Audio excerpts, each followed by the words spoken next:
भगवान को जानने का तरीका क्या है? कहते हैं भगवान को जानने का एक ही तरीका है। गोस्वामी तुलसीदास जी महाराज कहते हैं, जाने बिनु न हो ही परतीति, बिनु परतीति हो ही नहीं प्रीति, और प्रीति बिना नहीं भगत दृढ़ाई, जिम खगेश जल के चिकनाई। भगवान को जानने का तरीका क्या है? कहते हैं भगवान को जानने का एक ही तरीका है, श्रवण। श्रवण के द्वारा ही, अर्थात सुन करके ही भगवान को हम समझ पाते हैं और भगवत तत्व का ज्ञान हमें होता है। भगवान श्री हरि की मंगलमयी कृपा के फलस्वरूप श्रीमद् भागवत जी का हम सभी लोग अपनी गति और मति के अनुकूल श्रवण लाभ प्राप्त कर रहे हैं। जब भगवान की विशेष कृपा होती है तो जीव को सत्संग का सौभाग्य प्राप्त होता है और सत्संग में आकर भगवान के स्वरूप का, भगवान के प्रभाव का, भगवान की लीला का, भगवान की महिमा का जीव को बोध प्राप्त होता है और तब भगवान के चरणों में जीव का अनुराग होता है। जब तक किसी वस्तु को हम जानते नहीं तब तक उस वस्तु से हमें प्रीति भी नहीं हो सकती। कोई ऐसी वस्तु आप बताओ जिसको आप न जानते हो, उसका नाम भी पता न हो और उस वस्तु से आपको प्रेम हो, बोले ऐसा हो ही नहीं सकता। किसी भी वस्तु के ज्ञान होने पर ही उस वस्तु से हमें प्रेम होता है और केवल वस्तु का ज्ञान नहीं, उस वस्तु की महिमा, उस वस्तु के गुण को जानने के बाद ही उसके प्रति हमारा प्रेम होता है। तो भगवान से भी हमारा प्रेम हो, इसके पहले भगवान को जानने की आवश्यकता।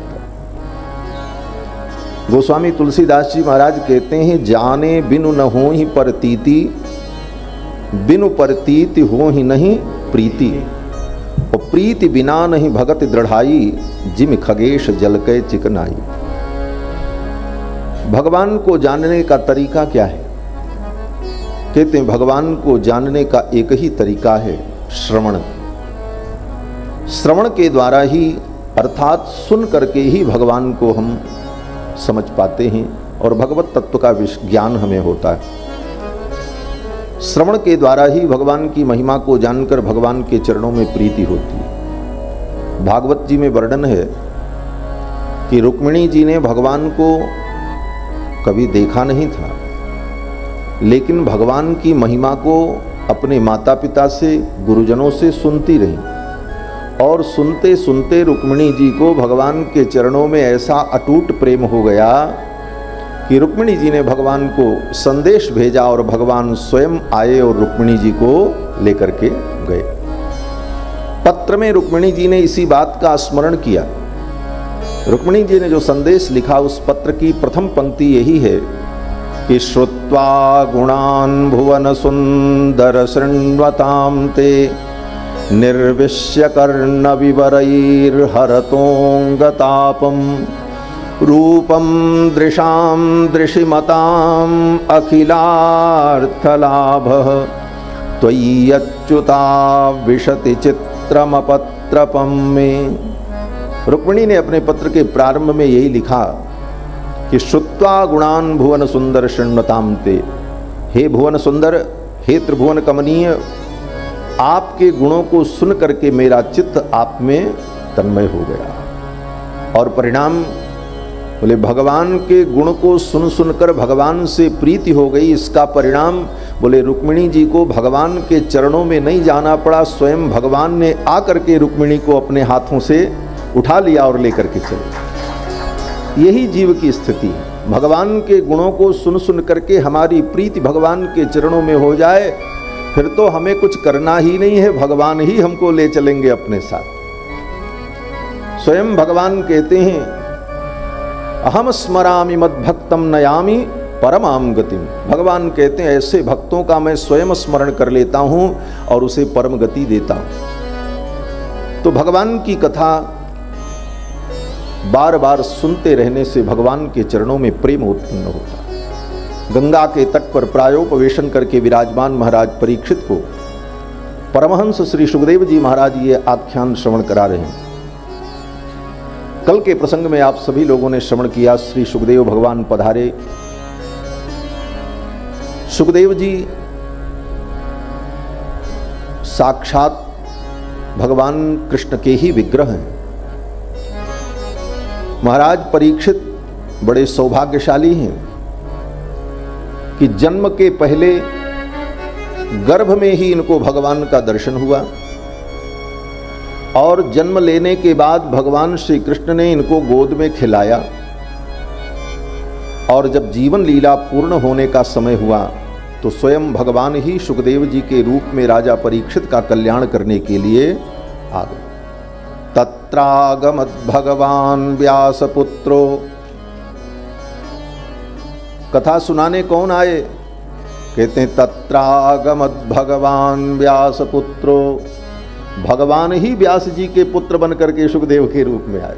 तत्रागमत् भगवान व्यासपुत्रो यदृक्षया गामटमानोऽनपेक्ष्यः अलक्षलिंगो निजलाभतुष्टो वृतश्च बालैरवधूतवेशः।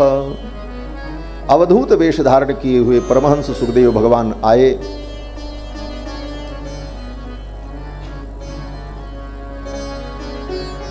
और देखो महाराज परीक्षित के जीवन में 2 बार महान संकट आया। एक बार अश्वत्थामा का ब्रह्मास्त्र परीक्षित का नाश करने के लिए आया, तो अश्वत्थामा के ब्रह्मास्त्र से स्वयं परब्रह्म परमात्मा भगवान कृष्ण ने परीक्षित की रक्षा की और ब्रह्मास्त्र के समान ही अमोघ ब्रह्मवाणी ब्राह्मण का शाप जब हुआ राजा परीक्षित को, तो स्वयं भगवान ब्राह्मण के रूप में सुखदेव के रूप में व्यासपुत्र के रूप में आकर के उनका कल्याण कर। विषस्य विषम औषधम, विष की दवा विष ही होती है। एक ब्राह्मण के शाप से एक ब्राह्मण ही रक्षा कर सकता है, यह सिद्ध करने के लिए भगवान स्वयं सुखदेव के रूप में आए और अपने ज्ञान के द्वारा राजा परीक्षित के मोह को समाप्त कर दिया और उनके उपदेश को सुनकर महाराज परीक्षित कृतकृत्य हो गए। सुखदेव भगवान जब आए तो सुखदेव जी ने सर्वप्रथम राजा परीक्षित के प्रश्न की प्रशंसा की। सुखदेव जी ने कहा, राजन वरीयाने सते प्रश्न, हे राजन तुमने जो प्रश्न किया है बहुत श्रेष्ठ प्रश्न किया है। क्या प्रश्न किया था परीक्षित ने? यही तो पूछा था कि मरने वाले को क्या करना चाहिए। सुखदेव जी इस प्रश्न को सुनकर के प्रसन्न हो गए और साधुवाद दिया राजा परीक्षित को। तुम्हें साधुवाद है, ऐसा सुंदर प्रश्न तुमने किया। ये बहुत सुंदर संकेत है। सुखदेव जैसे परमहंस महात्मा वीतरागी भगवत परायण महापुरुष मिले तो उनसे सांसारिक प्रश्न मत करो। हमारा रोग कैसे दूर होगा, हमारी फैक्ट्री कैसे चलेगी, बेटे का ब्याह कैसे होगा, बहू को बेटा कैसे होगा, ये सब प्रश्न महात्माओं से नहीं पूछना। उनसे तो आत्म कल्याण का प्रश्न पूछो कि आत्मा का उद्धार कैसे हो। राजा परीक्षित ने ये नहीं पूछा कि महाराज आप परम ज्ञानी हैं, परम समर्थ हैं, आप कोई उपाय बताओ मेरे प्राण बच जाएं, तक्षक नाग काटने आए तो कोई मंत्र बता दो, हाँ कोई औषधि बता दो। ये सब नहीं पूछा महाराज परीक्षित ने। परीक्षित ने यही पूछा कि आत्मा का उद्धार कैसे होगा, मरने वाले व्यक्ति का कर्तव्य क्या है, वो मैं जानना चाहता हूं। सुखदेव जी बड़े प्रसन्न हुए और ऐसे प्रश्न को सुन करके जो प्रसन्न हो वो समझो महात्मा। ऐसे प्रश्न को सुन करके जो हर्षित होकर उत्तर देने लग जाए समझ लो सच्चा महात्मा यही है। और जो तुम्हारे सांसारिक प्रश्नों को सुन करके उत्तर देने के लिए उद्यत हो समझ लो वो ठग है, तुमको लूटेगा। आज यही संसार में हो रहा है। कालनेमियों की कमी नहीं है इस धरती पर, कालनेमियों की कमी नहीं है इस धरती पर। कपटी मुनि भी यही कर रहा था। रामायण में कथा है। प्रताप भानु राजा गए तो प्रताप भानु राजा ने कहा मेरा राज्य सुरक्षित रहे, संपूर्ण प्रजा मेरे अनुकूल हो, मेरा राज्य अखंड हो जाए, इसका कोई उपाय बताओ। तो कपटी मुनि बड़ा प्रसन्न हुआ महाराज, और प्रसन्न होकर के कहा, तुमने बहुत सुंदर प्रश्न किया, मैं तुम्हारे प्रश्न का उत्तर दूंगा। उसी समय प्रताप भानु राजा को सावधान हो जाना चाहिए। जो मुनि ऐसे प्रश्न का उत्तर देने के लिए तैयार है, इसका मतलब है कि इसके अंदर कोई कपट है। और प्रताप भानु राजा ने भी कपट किया। प्रताप भानु राजा ने अपना नाम नहीं बताया। उस कपटी मुनि ने पूछा, तुम्हारा नाम क्या है? तो कुछ दूसरा नाम बताया। वो कपटी मुनि जान रहा था। कपटी मुनि ने कहा, राजन, तुमने मुझसे कपट किया और अपना नाम छिपाया, मुझसे झूठ बोला, मुझे बहुत अच्छा लगा। कपटी मुनि ने कहा कि तुमने मुझसे कपट किया और झूठ बोला, मुझे बहुत अच्छा लगा।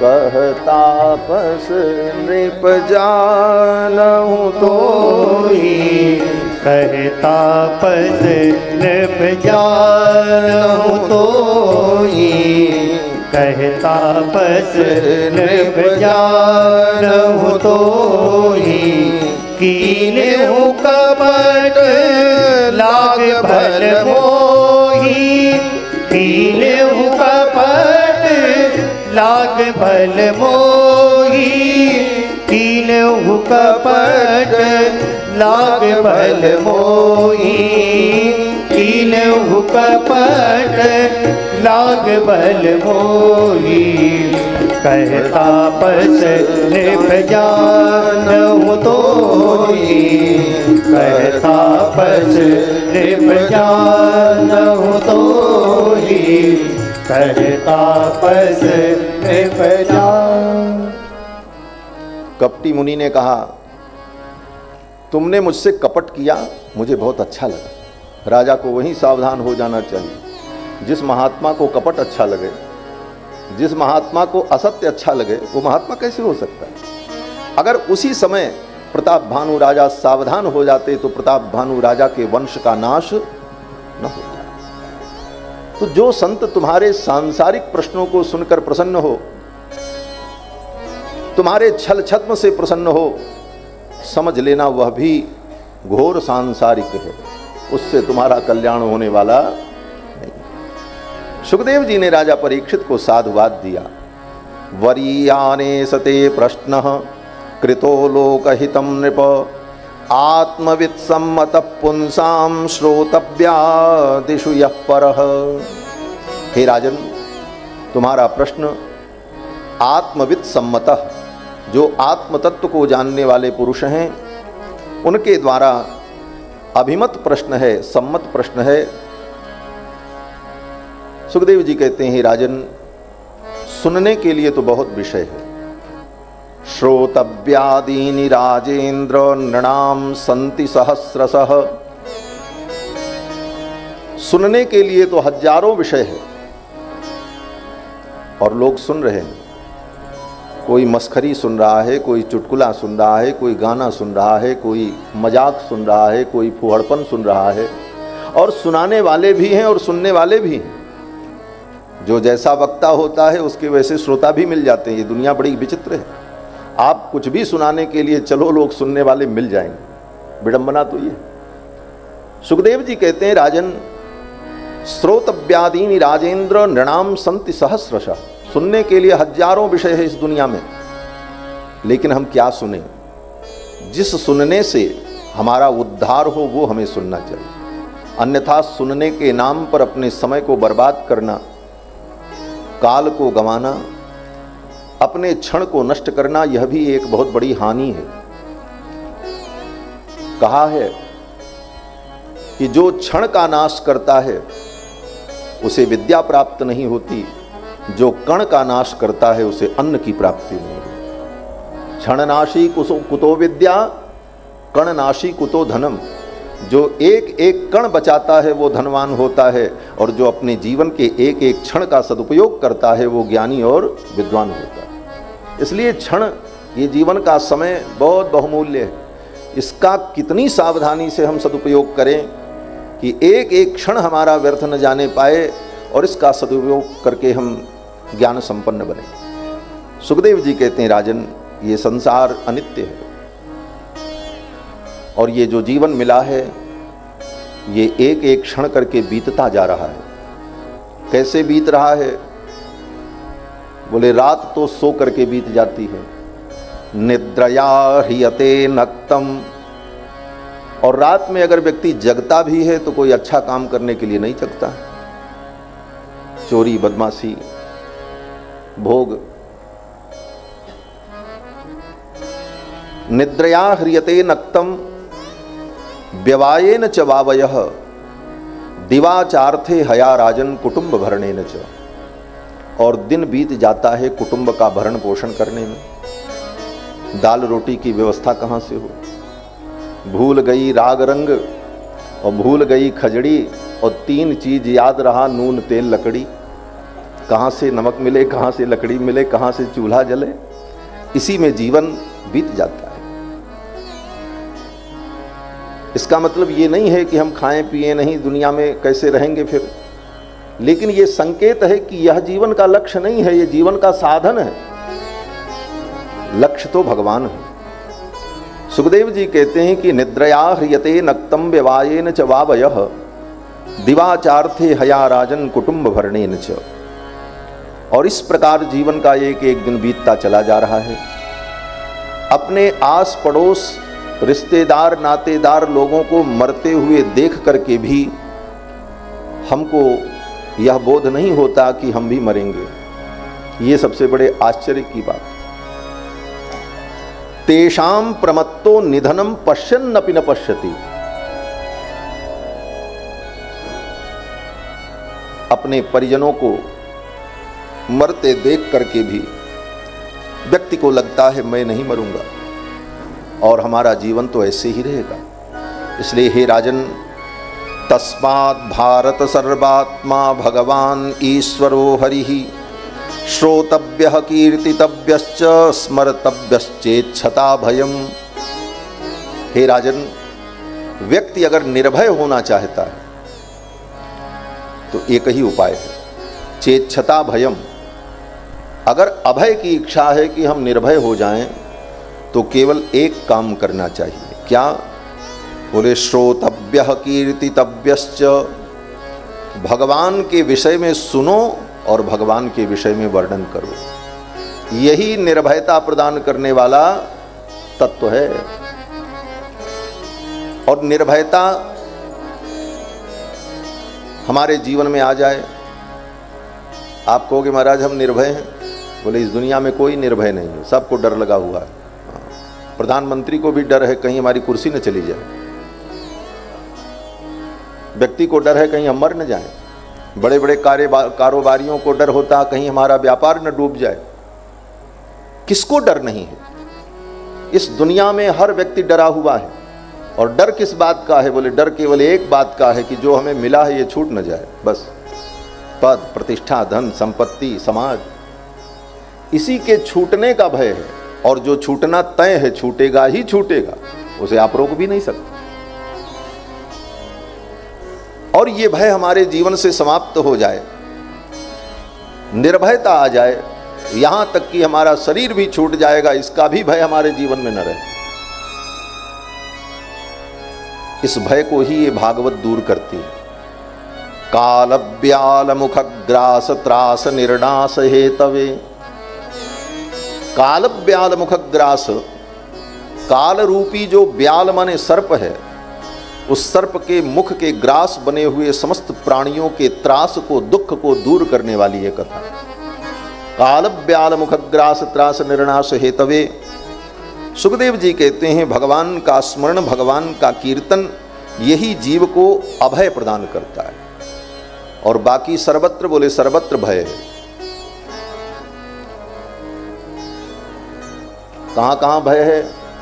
कहते हैं भोगे रोग भयम। खूब अच्छा अच्छा खाओ, खूब भोग करो, खूब सुख का उपभोग करो, अच्छा तो लगेगा, लेकिन वहां भी भय है। क्या भय है? बोले रोग हो जाएगा। अत्यधिक विषयों का भोग करने पर रोग उत्पन्न हो जाता है। तो आचार्य ने कहा कि भोगे रोग भयम, भोग में रोग का भय छिपा हुआ है। सुखे क्षय भयम, सुख मिला तो इठलाओ मत, बोले वो नष्ट होगा, वो भी चला जाएगा। सुखे क्षय भयम, वित्ते चराज्ञो भयम, अगर वित्त हो गया, धन हो गया तो राजा का भय होगा, इनकम टैक्स के छापे पड़ेंगे, सवेरे से शाम तक बैठा करके पूछताछ होगी, पानी पीने को केवल मिलेगा, और होता है। सर्वत्र भय, भोगे रोग भयम, सुखे क्षय भयम, वित्ते चराज्ञो भयम। अगर निर्भय पद कोई है तो भगवान के चरणारविंद की भक्ति प्राप्त कर ले, यही निर्भयता का पद है। इससे बड़ा निर्भय पद और कोई नहीं। सुखदेव जी कहते हैं, राजन जन्मलाभ पर पुंसाम अंते नारायण स्मृति ही।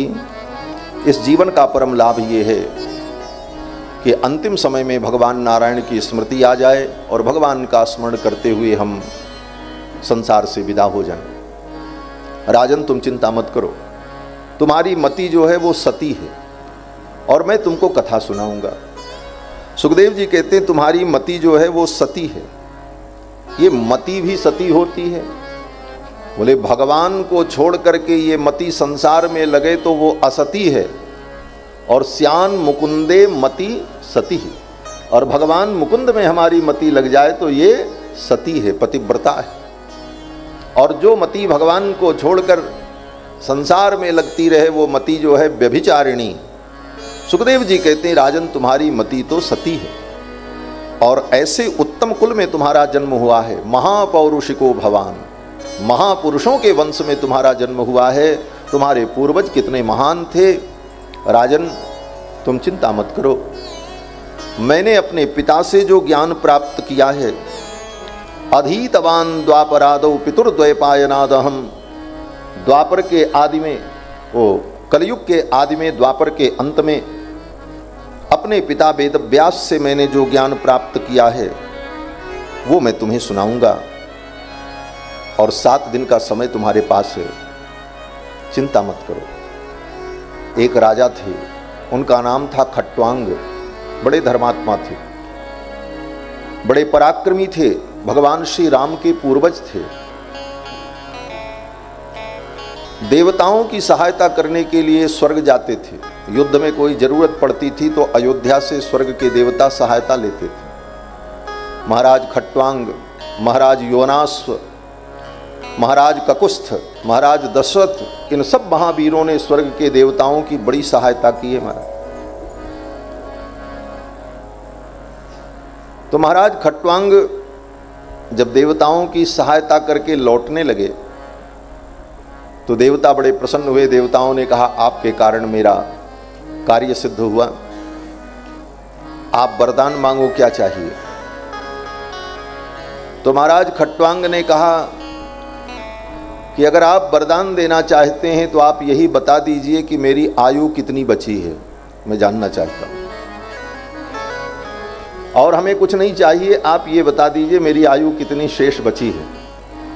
तो देवता तो भूत भविष्य को जानने वाले, देवताओं ने कहा आपकी आयु केवल 1 मुहूर्त बची है, बस 1 मुहूर्त माने 48 मिनट, बस 48 मिनट बाद आपका जीवन समाप्त हो जाएगा, इतनी ही आयु आपकी शेष है। महाराज खट्वांग विचलित नहीं हुए। दूसरा व्यक्ति होता तो सोच भी न पाता कि अब हम करें तो क्या करें, 48 मिनट क्या होता है। लेकिन महाराज खट्वांग ने उस 48 मिनट का उपयोग किया और अपने जीवन को मंगलमय बना लिया, परम कल्याण को प्राप्त कर लिया। कैसे? तो सुखदेव जी कहते हैं मुहूर्तात् सर्वमुत्सृज्य गतवान अभयम हरिम। मुहूर्तात् सर्वमुत्सृज्य, उतनी ही देर में, 1 मुहूर्त में उन्होंने सब कुछ त्याग दिया।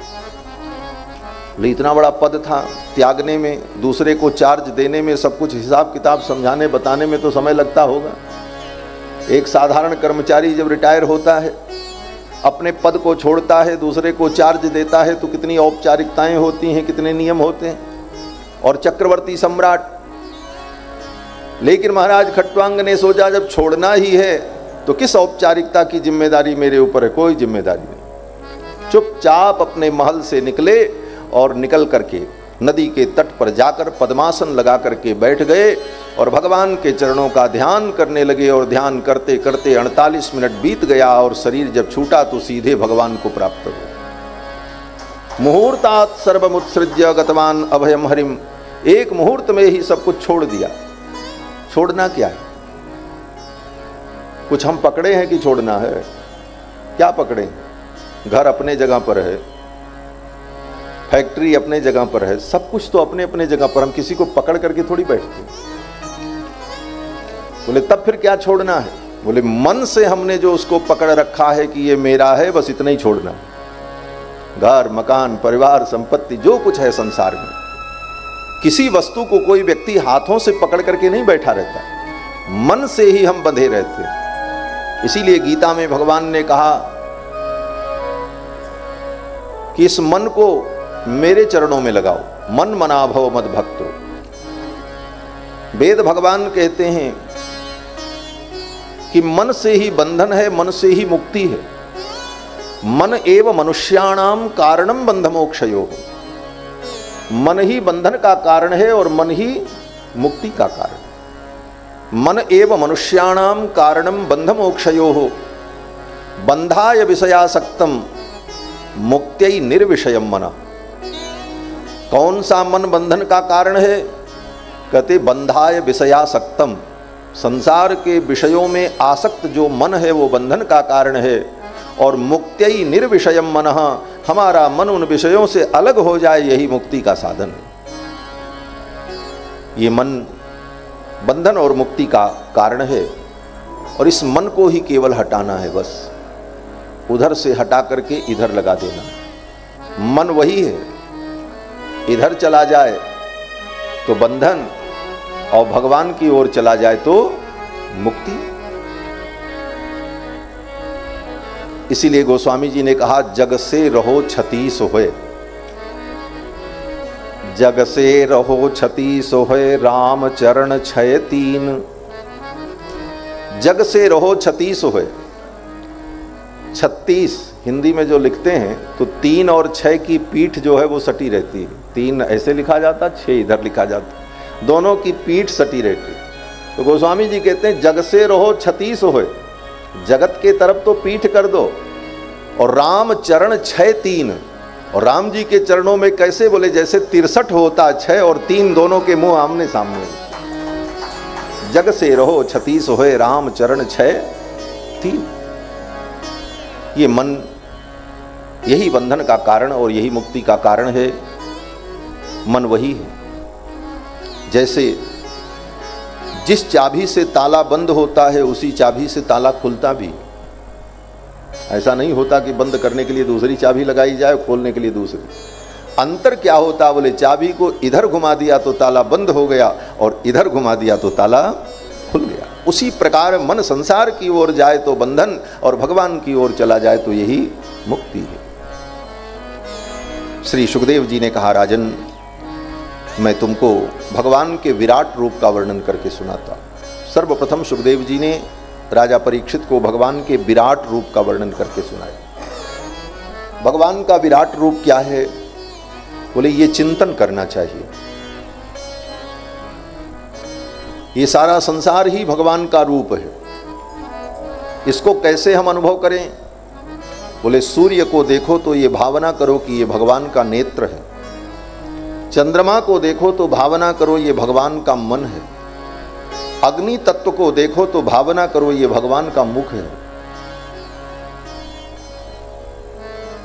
और सातों लोक जो नीचे के हैं और सातों लोक ऊपर के, ये 14 भुवन भगवान के एक एक अंग में प्रतिष्ठित हैं। भगवान की जो मुस्कुराहट है वही माया है। जो छंद हैं, जो वेद हैं, वो भगवान के शिरोभाग हैं। धर्म ही भगवान का वक्षस्थल है, अधर्म भगवान की पीठ है। अधर्म भी भगवान से अलग नहीं है। अधर्म भगवान की पीठ है और धर्म भगवान का वक्ष है। अधर्म का मतलब हम भगवान से विमुख हो गए, और धर्म का मतलब हम भगवान के सम्मुख हो गए। तो भगवान के सम्मुख होना यही धर्म है, और भगवान से विमुख हो जाना यही अधर्म है। मूल रूप से धर्म अधर्म का सूक्ष्म स्वरूप यही है। भगवान के अभिमुख होना ये धर्म है, और भगवान से विमुख हो जाना ये अधर्म है। बहुत सारे धर्म आप करो, दिन भर पूजा करो, आहुति करो, यज्ञ करो, दान करो, तपस्या करो, लेकिन भगवान से विमुख अगर बने हो तो वो तुम्हारा धर्म भी धर्म नहीं है। योग करो, योगासन करो, प्राणायाम करो, लेकिन भगवान से प्रेम नहीं है, विमुख हो, तो तुम्हारा योगासन भी, वो योग भी बेकार है। गोस्वामी तुलसीदास जी महाराज कहते हैं, सो सब कर्म धर्म जरि जाहु, वो सारे कर्म धर्म जल जाएं तो बैठना मुश्किल है। ये स्थिति क्यों? बोले जमीन से संबंध तोड़ लिया, सब काम खड़े खड़े, खड़े खड़े खाओ, खड़े खड़े बनाओ, कुर्सी पे ही बैठो, कुर्सी मेज पर बैठ करके काम करो, फिर सीधे बिस्तर पर लेट जाओ। तो जमीन में बैठने उठने की जो एक व्यवस्था थी हमारी प्राचीन परंपरा, उससे हम दूर हुए, इसीलिए ये स्थिति आई। आज भी मैं देखता हूँ जो संत महात्मा हमेशा जमीन में बैठते हैं, उठते हैं, जमीन में बैठकर भोजन करते हैं, जमीन में बैठकर साधन पूजन करते हैं, वो वृद्धावस्था तक उठने बैठने की उनकी क्षमता उसी प्रकार बनी रहती है। और सामान्य व्यक्ति 50 वर्ष की अवस्था आते आते ये स्थिति हो जाती है कि वो जमीन में बैठ नहीं पा सकता, बैठ जाए तो उठ नहीं सकता। 2 आदमी उठाओ तब उठे, तो कहाँ से योग करेगा, कहाँ से साधन करेगा भाई? सुखदेव जी कहते हैं, जिसासनो, आसन पे, एक आसन पर घंटों बैठ करके प्रसन्नता पूर्वक ध्यान पूजन करने की क्षमता विकसित करनी चाहिए। जितासनो, जित श्वासो, और प्राणायाम इत्यादि के द्वारा अपने श्वास को नियंत्रित करें। जित संगो, और अपने मन को विषयों में जाने से रोकें। और जितेंद्रिय, अपनी इंद्रियों पर भी थोड़ा नियंत्रण करें। ये नहीं कि हर 15 मिनट बाद खाने का मन करे, हर 15 मिनट बाद पीने का मन करे। बोले तो क्या साधना होगी, क्या पूजा होगी? कम से कम 4 घंटे 5 घंटे पानी भोजन न मिले फिर भी हम प्रसन्न बने रहें, तभी कोई साधना हो सकती है, तभी कोई अनुष्ठान हो सकता है। तो जितासनो, जित श्वासो, जित संगो, जितेंद्रिया, और इस प्रकार अपने इंद्रियों को, मन को नियंत्रित करके पवित्र आसन पर बैठकर भगवान के विराट रूप का ध्यान करना चाहिए। संपूर्ण सृष्टि ही भगवान का रूप है। और ध्यान करते हुए भगवान के चरणों में प्रणाम करना चाहिए। सी राम मैं सब जग जानी, करहु प्रणाम जोर जुग पानी।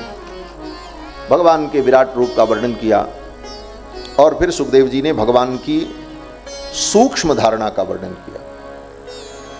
सुखदेव जी कहते हैं, राजन ये बाहर जब देखो तो ये भावना करो कि ये सब भगवान का ही रूप है, और फिर आंखें बंद करके अपने हृदय के अंदर ध्यान करो कि हमारे हृदय में जो हृदयाकाश है, उस हृदयाकाश के अंदर प्रादेश मात्रम पुरुषम बसंतम, भगवान परम पुरुष प्रादेश मात्र हमारे अंतःकरण में विराजमान हैं।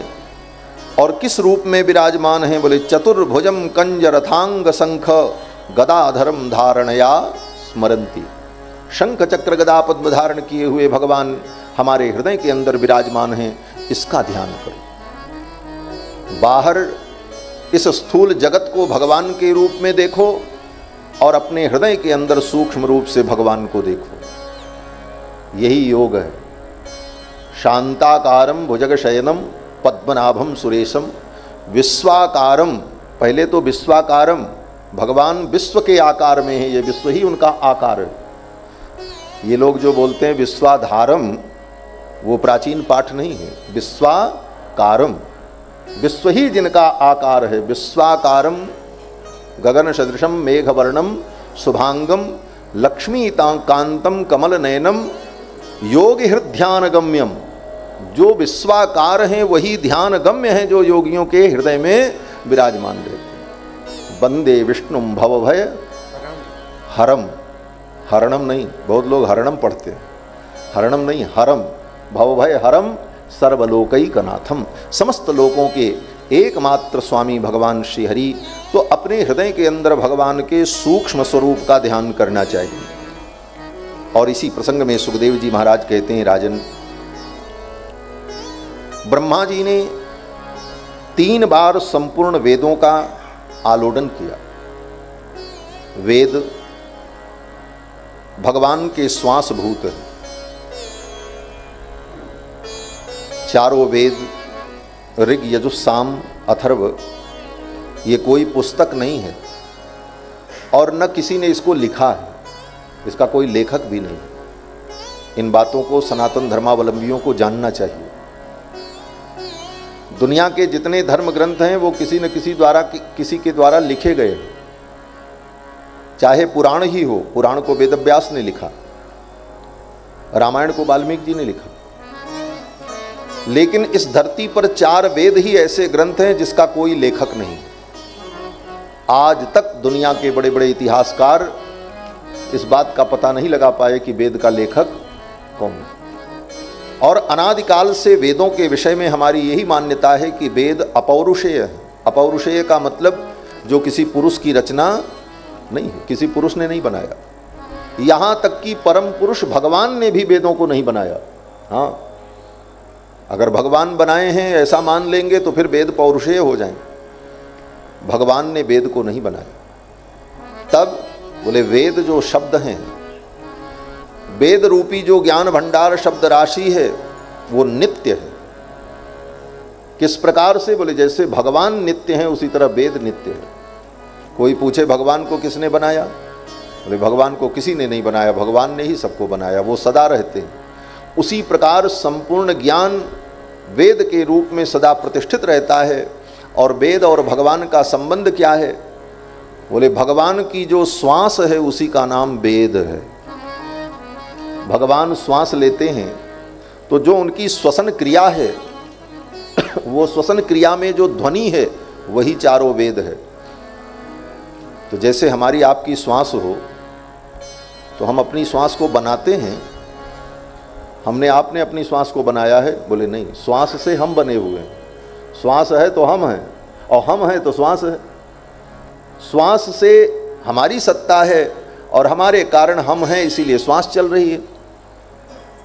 उसी प्रकार भगवान की जो श्वास है वही वेद है और भगवान अनादि है, इसलिए भगवान की श्वास भूत जो वेदवाणी है, श्रुति है, वो भी अनादि है। यही सिद्धांत वेदों के विषय में सनातन धर्म का है। गोस्वामी तुलसीदास जी ने रामायण में लिखा कि जब चारों भाई राम लक्ष्मण भरत शत्रुघ्न गुरुकुल में पढ़ने गए, गुरु गृह गए पढ़न रघुराई, अल्पकाल विद्या सब आई। तो गुरुकुल में जब पढ़ने गए तो वहाँ पर गोस्वामी जी महाराज एक बड़ा सुंदर भाव लिखते हैं कि देखो भगवान की लीला कैसी है। ये तो भगवान का कौतुक है, लीला है। क्या कौतुक है? बोले चारों वेद जिनके श्वास हैं वो भगवान पढ़ने जा रहे हैं। उनको क्या पढ़ना है? उनको कौन पढ़ाएगा? जाकी सहज श्वास श्रुति चारी, जाकी सहज श्वास श्रुति चारी, सोहरि पढ़े कौतुक भारी, सोहरि पढ़े कौतुक भारी, जाकी सहज श्वास श्रुति चारी, जाकी सहज श्वास श्रुति चारी, श्वास श्रुति चारी, श्वास श्रुति चारी। चारों वेद जिसके श्वास भूत हैं, ऐसे भगवान। तो ये चारों वेद ज्ञान के मूल हैं, धर्म के मूल हैं। संपूर्ण धर्मों का उद्भव वेदों के द्वारा ही होता है। और जिस चीज को हम प्रत्यक्ष और अनुमान के द्वारा नहीं जान सकते, ऐसे परोक्ष विषय को, इंद्रियों से अग्राह्य विषय को हम वेदों के द्वारा जान सकते हैं। यही मान्यता है। प्रत्यक्षेणानुमित्यावा यस्तुपायो न विद्यते। जिस चीज को हम अपनी आंखों से देख नहीं सकते और जिसके विषय में हम अनुमान भी नहीं लगा सकते, ऐसी वस्तु का भी ज्ञान वेदों के द्वारा हमें होता है। यही वेद की वेदता है और यही वेद की महत्ता है। तस्मात् वेदस्य वेदता, यही वेद की वेदता है। तो ऐसे ज्ञान भंडार चारों वेदों को ब्रह्मा जी ने 3 बार आलोडन किया। संपूर्ण वेदों के आद्योपांत विषय को ब्रह्मा जी ने पढ़ा और समझा, और समझने पर उन्हें निष्कर्ष क्या मिला ब्रह्मा जी को? सुखदेव जी कहते हैं कि भगवान ब्रह्म कार्ष्णेन तिररन्वीक्ष मनीषया। ब्रह्मा जी ने 3 बार वेदों की विचारणा की और उन्हें निष्कर्ष मिला तध्यवस्यत कूटस्थो रतिरात्मन यतो भवेत। और ब्रह्मा जी इस अध्यवसाय पर, इस निश्चय पर पहुंचे कि भगवान के चरणों में रति हो, भगवान के चरणों में प्रेम हो, यही चारों वेदों का परम तात्पर्य है। चारों वेदों का परम तात्पर्य यही है। हे राजन, इस बात को समझकर व्यक्ति को भगवान के चरणों में प्रेम करना चाहिए। सुखदेव जी कहते हैं, राजन, जो इस बात को नहीं समझते वो भिन्न भिन्न देवताओं की उपासना और पूजा में पड़कर संसार के क्षुद्र फलों की कामना के लिए भटकते रहते हैं। सुखदेव जी कहते हैं, हे राजन, इंद्रम इंद्रिय कामस्तु प्रजा काम प्रजापतिम। कुछ लोग चाहते हैं कि हमारी इंद्रियां स्वस्थ बनी रहें, इंद्रियां हमारी ठीक रहेंगी तो हम संसार का सुख भोगते रहेंगे। तो इंद्रियों को स्वस्थ रखने के लिए इंद्र की उपासना करते। प्रजा काम प्रजापतिम, संतान की प्राप्ति के लिए, पुत्र की प्राप्ति के लिए प्रजापति की आराधना करते। ब्रह्म वर्चस कामस्तु यजेत ब्रह्मणस्पतिम, ब्रह्म वर्चस की कामना के लिए ब्रह्मणस्पति की आराधना करते हैं। देवी मायाम तु श्री कामः, धन की कामना के लिए माया देवी की आराधना करते हैं। रूपाभिकामो गंधर्वान, सुंदर रूप की कामना के लिए गंधर्वों की आराधना करते हैं। और इसी प्रकार तत्त चीजों को प्राप्त करने के लिए भिन्न भिन्न देवताओं की आराधना में लोग लगे रहते हैं। आराधना में समय बीत जाता है और उन देवताओं की आराधना से जो मिलता है वह भी बहुत दिन नहीं टिकता है, कुछ दिन बाद खत्म हो जाता है। क्या मिला? जो मिला वो अस्थाई नहीं मिला। ऐसी स्थिति में क्या करना चाहिए? तो सुखदेव जी ने बड़ा सुंदर मार्ग बताया। कथा तो आपको सब मालूम है, लेकिन भागवत का सिद्धांत क्या है वो जानना चाहिए। सुखदेव जी कहते हैं, अगर तुम्हारे अंदर ये सब कामनाएं हैं कि हमको पुत्र चाहिए, परिवार चाहिए, माया चाहिए, तो आओ भगवान की भक्ति में लगो, इधर उधर मत जाओ, भगवान की भक्ति में लगो। और अगर तुम्हारे मन में ये कामना नहीं है, बोले तब भी भगवान की भक्ति में लगो। अकाम सर्व कामो वा, कोई कामना नहीं है, बोले भगवान की भक्ति करो। और सब कामना है, बोले तब भी भगवान की भक्ति करो। मोक्ष काम उदारधी, अगर मोक्ष की कामना है कि हमें संसार बंधन से मुक्ति मिल जाए, बोले तो आओ भगवान की शरण। क्यों? बोले भगवान ही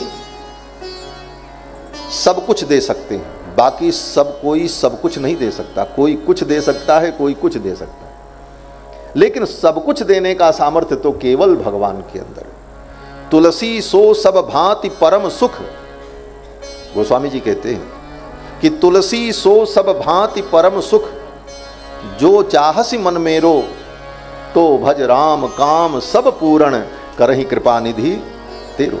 भगवान की कृपा से जीव की समस्त कामनाएं पूर्ण हो जाती हैं और फिर वो धीरे धीरे निष्काम बन जाता है, और निष्काम बनने के बाद फिर वो मोक्ष का अधिकारी भी बन जाता है। तुलसी सो सब भांति परम हित, तुलसी सो सब भांति परम सुख, जो चाहसी मन मेरो,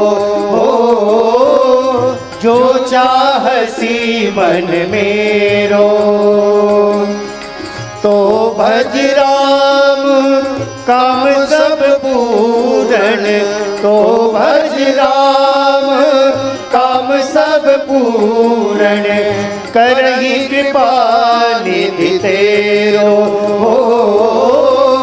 करहि कृपा निधि तेरो, ऐसो उदारी जग माही, ऐसो उदारी जग माही। बिनु सेवा जो द्रवे दीन पर, बिनु सेवा जो द्रवे दीन पर, बिनु सेवा जो, बिनु सेवा जो द्रवे दीन पर, बिनु सेवा जो द्रवे दीन पर, राम सरिस को नाही हो, राम सरिस को नाही, ऐसो उदारे जग माही, ऐसो उदारे जग माही, ऐसो उदारे जग माही, उदारे जग, उदारे जग माही। इतना उदार कौन होगा? बिन सेवा जो द्रवहि दीन पर, जो बिना सेवा के ही प्रसन्न हो जाता। ऐसी उदारता तो भगवान में ही, और ऐसे उदार व्यक्ति के द्वार पर जाना चाहिए। कंजूस व्यक्ति के द्वार पर जाओगे तो मांग करके अपनी बेइज्जती भी कराओगे, और मिलेगा भी तो बहुत थोड़ा मिलेगा। और भगवान के द्वार पर, बोले भगवान के द्वार पर तुम्हें सब कुछ मिल जाएगा। उदाहरण दिया गोस्वामी जी ने इसी पद में, कितना सुंदर उदाहरण दिया। जो संपदा, जो संपत्ति रावण ने अपने 10 सिर को काट कर भगवान शंकर के चरणों में समर्पित करके प्राप्त किया, वह संपत्ति विभीषण को केवल इतने से मिल गई कि विभीषण ने भगवान के चरणों में सिर झुका दिया। क्या लंका का ऐश्वर्य, वो साम्राज्य जिसे पाने के लिए रावण ने अपने एक एक मस्तक का छेदन किया, कपर दिने नमः, विप्त केशाय नमः, वामदेवाय नमः कहकर अपने एक एक सिर को काट कर शिव के चरणों में चढ़ा दिया, और वह संपत्ति, वह राज्य विभीषण को केवल इतने से मिल गया कि विभीषण जी ने राम जी के चरण में आकर के समर्पण कर दिया, प्रणाम कर दिया। ये उदारता भगवान। और तो और रावण को वो राज्य मिला, वो भी कितने दिन के लिए? बोले केवल 27 चौकड़ी उसने राज्य किया। 27 चौकड़ी का मतलब 108 युग तक, बस। और विभीषण जी को जब भगवान ने राज्य दिया तो विभीषण जी को भगवान ने बिना कहे ही क्या कहा? करहु कल्प भरि राज तुम, एक कल्प तक तुम राज्य। एक कल्प कितना होता है? बोले सतयुग, त्रेता, द्वापर, कलयुग, ये चारों युग एक एक बार बीत जाएं तो इसको कहते हैं चतुर्युगी। और ऐसे ऐसी 1000 चतुर्युगी बीत जाए तब ब्रह्मा का एक कल्प होता है। इतने दिनों राज्य करने का वरदान दिया। करहु कल्प भरि राज तुम, मम सुमिरेउ मन माही, पुनि मम धाम पाइयो जहां संत सब। ये भगवान की उदारता। भगवान के औदार्य का वर्णन गोस्वामी जी महाराज करते हैं। जो संपत्ति 10 शीस अर्प करी, जो संपत्ति 10 शीस अर्प करी, रावण शिव पहिलीनी हो, रावण शिव पहिलीनी। जो संपदा विभीषण ही कह, सो संपदा विभीषण ही कह, सकुच सहित हरि दीनी हो, सकुच सहित हरि दीनी। ऐसो उदारे जग माही, ऐसो उदारे जग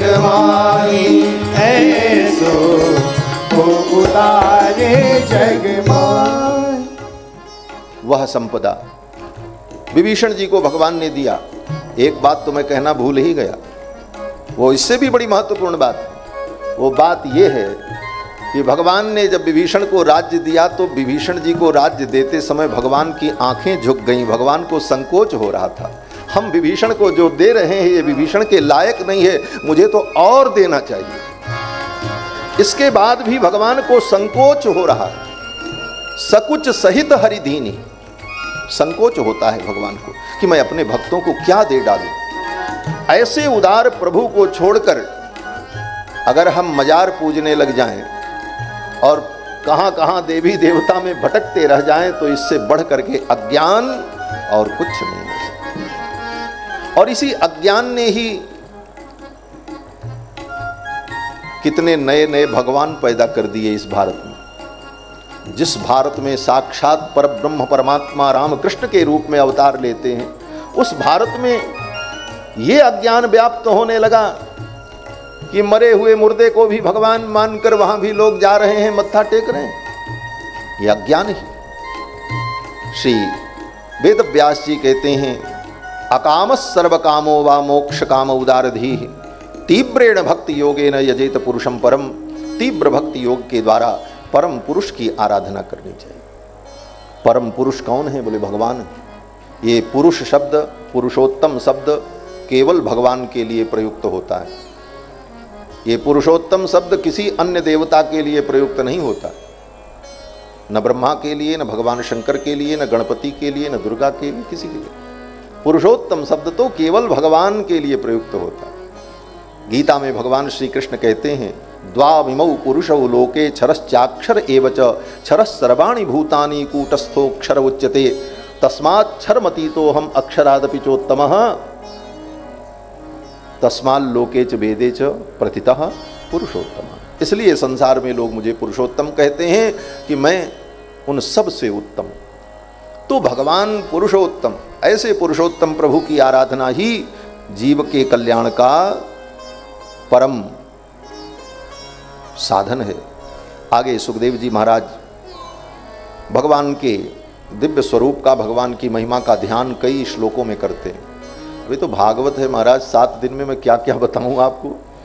सब बातें कहेंगे तो 1-2 अध्याय की ही व्याख्या हो पाएगी, लेकिन सब बातें थोड़ी थोड़ी कहनी है। सुखदेव जी ने बड़ी सुंदर स्तुति की है भगवान की।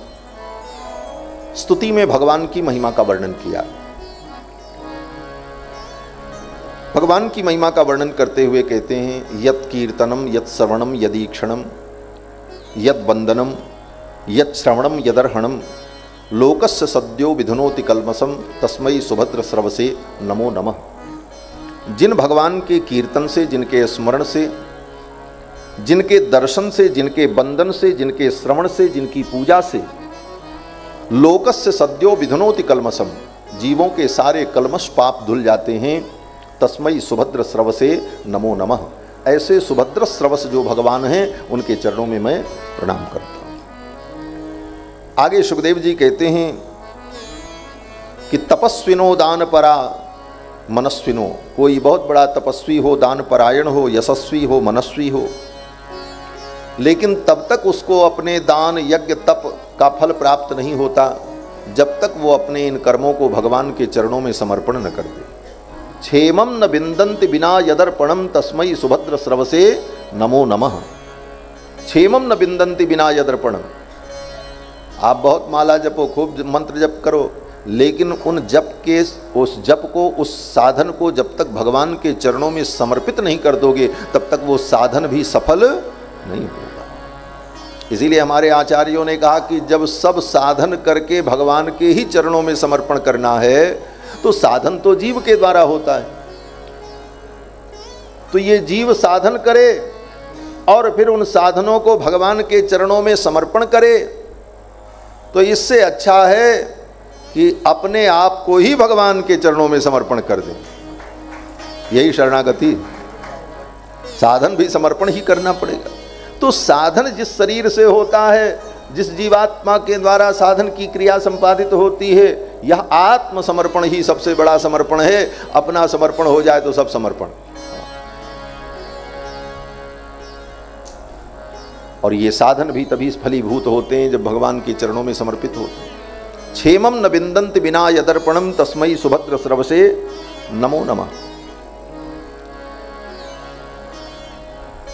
गोस्वामी जी महाराज भी कहते हैं, राजनीति बिनु धन बिनु धर्मा हरि ही समर्पे बिनु सत्कर्म। सारे सत्कर्म आप करो और भगवान को समर्पण न करो तो वो सत्कर्म भी सफल नहीं होते। आगे गोस्वामी जी सुखदेव जी महाराज भगवान की स्तुति करते हुए कहते हैं कि जिन भगवान के भक्तों का आश्रय लेने पर, भगवान के भक्तों के चरणों में बैठने पर बड़े बड़े पापी पवित्र हो जाते हैं। कौन कौन से पापी? बोले किरात हूणांध्र पुलिंद पुलकसा। किरात, हूण, आंध्र, पुलिंद, पुलकस, आभीर, कंक, यवन, खस, स्वपच, ऐसे ऐसे पापी भी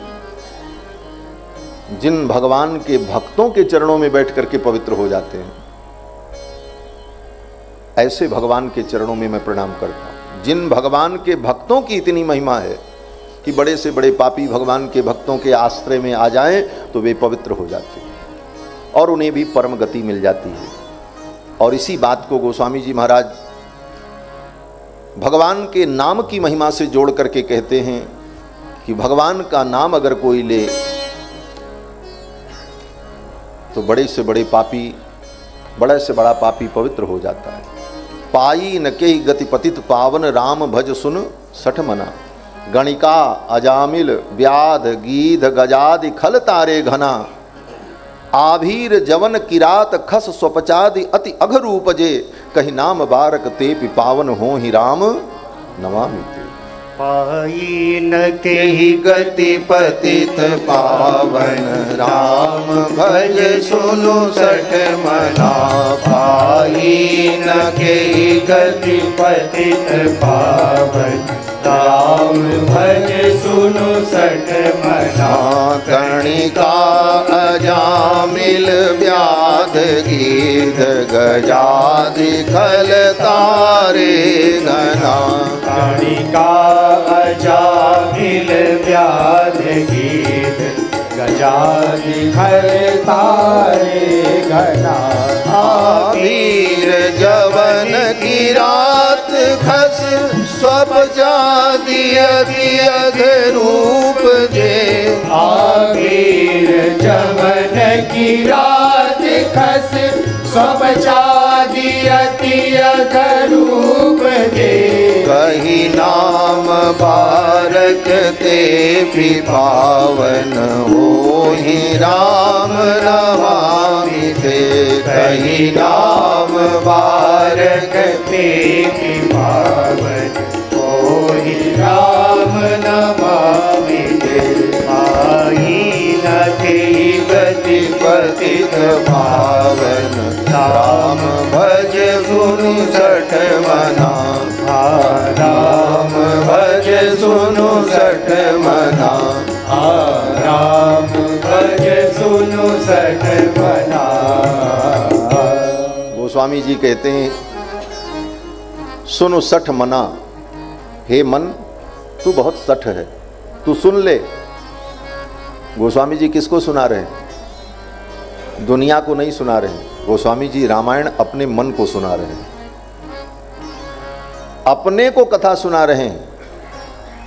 गोस्वामी जी कहते हैं, हे मन तू सठ है, तू समझ ले। पाई न के गति पतित पावन राम भज सुन सठ मन। रामायण के अंत में कहते हो, प्रारंभ में क्या कहते हैं? बोले स्वांत सुखाय तुलसी रघुनाथ गाथा। अपने अंतःकरण को सुख देने के लिए अपने को मैं कथा सुना रहा हूं। वस्तुतः कथा अपने मन को सुनानी है। सुनाने वाला भी इस भाव से सुनावे कि हम अपने मन को सुना रहे। और जब अपने मन को सुनाने की बात नहीं होगी तब क्या होगा? बोले अपने मन से सुनाने की बात हो जाएगी। और अपने मन से व्यक्ति सुनाने लगेगा तो फिर सब गड़बड़ हो जाएगा। क्यों? बोले तब तो मनमानी हो जाए। मन को कथा सुनाओ, अपने मन से कथा मत सुनाओ, अपने मन को कथा सुनाओ। श्री सुखदेव जी महाराज वर्णन करते हैं, राजन मैं तुम्हें एक आख्यान सुनाता हूं। एक बार नारद जी घूमते घूमते ब्रह्मलोक पहुंचे तो क्या देखा? बोले ब्रह्मा जी बैठे थे अपने आसन पर और ध्यान कर रहे थे। ब्रह्मा जी ध्यान में निमग्न थे। ब्रह्मा जी को जब देखा तो नारद जी के मन में हुआ कि इनसे बड़ा तो कोई नहीं है, सारी सृष्टि तो ये बनाते हैं ब्रह्मा जी, ये पितामह है, सारे देवताओं को उत्पन्न करने वाले, और इनके अतिरिक्त कोई तत्व, कोई स्वरूप दिखता नहीं। तो फिर ये किसका भजन करते हैं? आखिर ये किसका ध्यान कर रहे हैं? क्या इनसे भी बड़ा कोई तत्व है? नारद जी को कुतूहल हुआ और नारद जी ने ब्रह्मा जी से पूछा कि हे भगवान, आप किसका ध्यान करते हैं और आप किसकी तपस्या करते हैं? क्या आपसे भी श्रेष्ठ कोई तत्व है? तब ब्रह्मा जी मुस्कुराने लगे और ब्रह्मा जी ने कहा, नारद, जो अज्ञानी प्राणी हैं, भगवान की माया से जो मोहित हैं, वो मुझको ही सर्वश्रेष्ठ समझ लेते हैं। वस्तुतः भगवान परम तत्व जो हैं, उन्हीं के मैं अधीन हूँ और मैं भी उन्हीं का भजन करता हूँ। वे परम तत्व भगवान नारायण हैं, वे भगवान श्री हरि हैं। जो इस रहस्य को नहीं जानते वो मुझको ही सर्वश्रेष्ठ मान लेते हैं। और क्यों? बोले भगवान की माया से मोहित। अब सोचो, ब्रह्मा जी जब अपने विषय में ऐसा कह रहे हैं तो अब बचा कौन? सारी सृष्टि तो ब्रह्मा के बाद हुई है। और ब्रह्मा कहते हैं कि यन मायया दुर्जयया माम ब्रुवंती जगत गुरुम। भगवान की जो माया है बड़ी दुरत्यया है, दुर्जया है, उसको जीतना बड़ा कठिन है। उस माया से जिनकी बुद्धि मोहित हो जाती है वे लोग मुझको सर्वश्रेष्ठ समझ लेते हैं और मुझे दुनिया का, सृष्टि का मालिक, नियामक मान लेते हैं। और ये किसके लिए संकेत हो रहा है? बोले रावण भी किसकी तपस्या करने गया था? ब्रह्मा जी की तपस्या की। हिरण्याक्ष, हिरण्यकश्यपु किसकी तपस्या करते हैं? बोले ब्रह्मा जी की। बोले इनकी दृष्टि में ब्रह्मा ही सर्वश्रेष्ठ हैं। तो मानो संकेत में ब्रह्मा जी कहते हैं ऐसा भगवान की माया से मोहित हैं, इसलिए भगवान के चरणों तक पहुंच नहीं पाते, यहीं तक पहुंच पाते। यन मायया दुर्जया माम ब्रुवंती जगत गुरु। फिर श्री ब्रह्मा जी महाराज ने भगवान की लीला का वर्णन करते हुए भगवान के विभिन्न अवतारों की संक्षिप्त चर्चा नारद जी को सुनाई। ब्रह्मा जी ने कहा, वे भगवान ही अनेक रूप धारण करके समय समय पर अवतार लेकर के विविध प्रकार की लीलाएं करते हैं। उन्हीं भगवान ने जदने च कर्दम गृहे द्विज देवहूत्याम, वही भगवान कर्दम महर्षि की पत्नी देवहूति के गर्भ से कपिल के रूप में प्रकट हुए। वही भगवान अत्रेर अपत्यम अभिकांक्षित आहतुष्टो, वे भगवान श्री हरि ही अत्रि महर्षि की पत्नी अनुसुया के गर्भ से भगवान दत्त के रूप में प्रकट हुए, जिनको दत्तात्रेय कहते हैं। ब्रह्मा जी कहते हैं वही भगवान परम तत्व परमात्मा वराह के रूप में प्रकट होकर पृथ्वी का उद्धार करते हैं। वही भगवान परब्रह्म परमात्मा ग्राह की रक्षा करने के लिए हरि अवतार धारण करके, गज की रक्षा करने के लिए हरि अवतार धारण करके ग्राह का वध करते हैं। अंतः सरस्युर बलेन पदे गृहीतो ग्राहेण यूथपति रंबुज हस्त आर्तः। उस आर्त गजराज की रक्षा के लिए भगवान हरि रूप धारण करके आए। चक्रेण नक्र वदनम विनिपाट्य तस्मात्, अपने चक्र के द्वारा उस नक्र के मस्तक को भगवान ने काट दिया। हस्ते प्रगृह्य भगवान कृपयोज्जहार, और अपने हाथों से गजराज की सूंड को पकड़ करके उस संकट से बचाया। वे भगवान विविध रूप धारण करके अपने भक्तों का कल्याण करते। ये कहकर ब्रह्मा जी ने भगवान के कई अवतार का, विविध अवतारों का संक्षिप्त वर्णन नारद जी को सुनाया। और ब्रह्मा जी ने कहा, ये भगवान की जो लीला है ये अद्भुत और दिव्य है। सुखदेव जी कहते हैं उन्हीं लीलाओं का वर्णन इस पुराण में है।